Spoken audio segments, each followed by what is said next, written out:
اعوذ باللہ من الشیطان الرجیم بسم اللہ الرحمن الرحیم اللہ لا الہ الا هو الحی القیوم الصلاة والسلام علی رسولہ الکریم صلی اللہ علیہ وآلہ وسلم۔ خواتین و حضرات، بنی اسرائیل کی قوم کی طرف جب حضرت موسیٰ علیہ السلام مبعوث ہوئے تو اس وقت بنی اسرائیل کی ہمسایہ اقوام میں بیل اور گائے کی پوجا ایک عام رواج تھا۔ حضرت موسیٰ علیہ السلام کے کوہ طور پہ جاتے ہوئے اللہ تعالیٰ نے انہیں احکامات سے نوازا اور توریت کا کچھ حصہ ان کے اوپر نازل فرمایا۔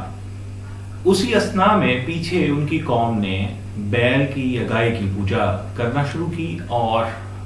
اس پوجا میں انہوں نے شرک کا ارتکاب کیا۔ حضرت موسیٰ علیہ السلام کے پیچھے ان کے بھائی حضرت ہارون علیہ السلام موجود تھے بطور نبی۔ وہ مستقل اپنی قوم کو تنبیہ کر رہے تھے اور منع کر رہے تھے کہ وہ بیل کی یا گائے کی پوجا نہ کریں، لیکن اس کے باوجود اس بچڑے کی پوجا قوم نے جاری و ساری رکھی۔ حضرت موسیٰ علیہ السلام جب واپس آئے تو حضرت موسیٰ علیہ السلام نے اپنی قوم کے اس رویے پہ اپنے بھائی سے سوال بھی کیا اور اس وقت حضرت ہارون علیہ السلام نے ان سوالات کے جوابات دیے۔ لیکن اس سارے واقعے میں ایک بڑی اہم بات سورہ بقرہ کی آیت نمبر 52 میں بیان ہوئی ہے، جس میں اللہ کریم ارشاد فرماتے ہیں،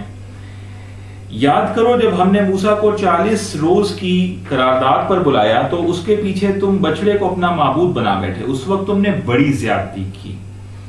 مگر اس پر بھی ہم نے تمہیں معاف کر دیا، شاید اب تم شکر گزار بنو۔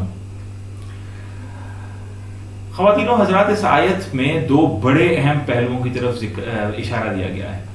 اللہ تبارک و تعالیٰ کے ہاں توبہ کی اہمیت جو ہے وہ ناقابل انکار ہے اور اس کی اہمیت سے کوئی انکار نہیں کر سکتا۔ اللہ کریم نے اس قوم کے شرک کرنے کے باوجود اسے توبہ کا موقع دیا، اور نہ صرف توبہ کا موقع دیا بلکہ اس شرک کو زیادتی قرار دے کے اللہ تعالیٰ نے ان کی توبہ کو قبول کیا اور معاف کر دیا انہیں۔ لیکن معاف کرنے کے بعد جو وجہ بتائی یا جو اللہ تعالیٰ نے ان سے اپنی چاہت کا اظہار کیا وہ یہ کہ اب تمہیں چاہیے کہ تم میرے شکر گزار بنو۔ خواتین و حضرات، اس سے مراد یہ ہے کہ توبہ تو ایک ایکسپریشن ہے، توبہ کا کانٹینٹ شکر ہے۔ مزید وضاحت یہ کہ جب ایک شخص اللہ کے حضور کسی بھی خطا کا سزاوار ٹھہرتا ہے اور اس سے کوئی غلطی، کوتاہی، خطا یا گناہ یا ظلم یا زیادتی ہو جاتی ہے تو اس شخص کو یہ چاہیے کہ وہ یہ جائزہ لے کہ اس خطا کا موجب کیا بات بنی۔ جب بھی وہ اس خطا کے موجب کو یا وجوہات کو تلاش کرے گا تو وہ تلاش اس کی کہیں نہ کہیں اس کے ڈانڈے جا کر اس بات سے ملیں گے کہ اس سے ناشکری ہوئی ہے، کیونکہ آپ کے ارد گرد پھیلا ہوا پورا جہان اللہ تعالیٰ کی نعمتوں سے بھرا ہوا ہے، اور جب انسان اللہ تعالیٰ کی نعمتوں کی سے کوتاہی برتتا ہے، انہیں جھٹلاتا ہے، ان کی اہمیت کو نہیں جان پاتا یا ان کی اہمیت سے منکر ہو جاتا ہے، انکار کرتا ہے،